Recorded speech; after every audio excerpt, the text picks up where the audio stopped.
Ever since I was a young girl, I remember my parents reading to me often. My brothers and I would all pile up, and our mom or dad would read our favorite books every night. They sparked an interest in me at an early age and continue to encourage me to read today. When I was 3 years old, I read my first book on my own, Paddington Takes a Bath. By the time I got to kindergarten, I was reading books like Amelia Bedelia or my all-time favorite, Junie B. Jones. I still remember the first true chapter book that I read, Holes, in the first grade. For some reason, after this book, my attitude towards reading changed. While I may have learned how to read very fast, that did not mean I was a fast reader. And to me, that meant I was not a good reader. I was immediately intimidated by the size of books and had no desire to read.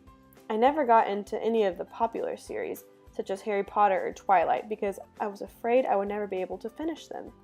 Adding on to this fear of large books, as I entered junior high and high school, more and more books kept getting assigned to me. This took away any fun that was left to me of reading. That is, until I read Redeeming Love by Francine Rivers. This was a huge book to me, and I would never have read it had my friend not thoroughly convinced me that I would love it. And she was right. Although it took me a few weeks to get through it, I was so excited that I had finally found a joy in reading again. I now love to read, and also I have a passion for writing and journaling. And anytime I get the chance to, I love it, especially when I have a good view. In my adult reading life, I have come to realize how powerful books are and how important they are to fuel your brain. I want all my students one day to know and experience the power of reading and writing.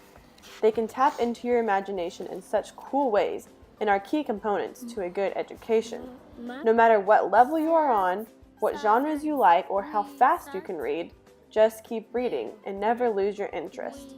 As Dr. Seuss once said, "The more you read, the more things you know. The more that you learn, the more places you'll go."